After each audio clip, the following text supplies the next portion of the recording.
Well, as we've previously mentioned, the 4 Free National Movement members of Parliament who vowed to stand against the government's intention to increase value-added tax to 12% kept their promise last night during the vote on the 2018-2019 budget in the House of Assembly. DeAndre Williamson was at the House of Assembly and has this report. I made it clear that the persons in the constituency, for the most part, did not want this increase, and many whom I spoke with, they could live with it up to 10%, even though they thought that was high. Member of Parliament for Golden Isles, Yvonne Miller, and 3 other Free National Movement members of Parliament kept their word and voted against the government's 12% value-added tax increase as the budget was passed in the House of Assembly. If the PM had come into the House and said that, look, he struck up a compromise at 10%, I would have settled for 10%, although I would have liked to see it in increments from, maybe up to 9%, starting with 9 or 9% and gradually going up every year.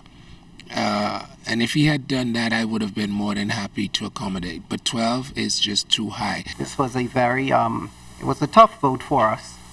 And we just knew that, we support the government's efforts, but we were unable to support an increase in the cost of living in our constituency. The Member of Parliament for Bain and Grantstown, Travis Robinson, also opposed the Value-Added Tax Amendment Act 2018.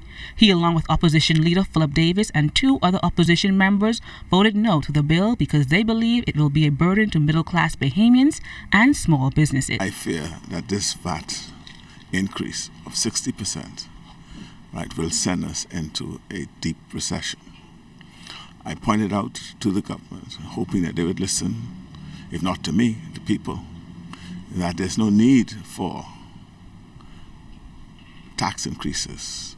All is needed is to collect the taxes. The Value-Added Tax Amendment Act 2018 was passed in the House of Assembly early Tuesday morning. 7 MPs voted no, 24 voted yes, and 7 MPs were absent. Minister of Finance, Deputy Prime Minister Peter Turnquest says while the MPs voting against the bill followed their convictions, the country is moving to get its finances on the right track. This is a budget that calls for shared sacrifice, and we know that there are a lot of Bahamians who will find that this is a sacrifice that for them is significant. We appreciate that and we understand. However, we also recognize that we have to get our fiscal house in order. We don't have the option of pushing this down the road any further. And so we again ask for the patience and the support of the public as they've given to us all along. For ZNS Network News, I'm DeAndre Williamson.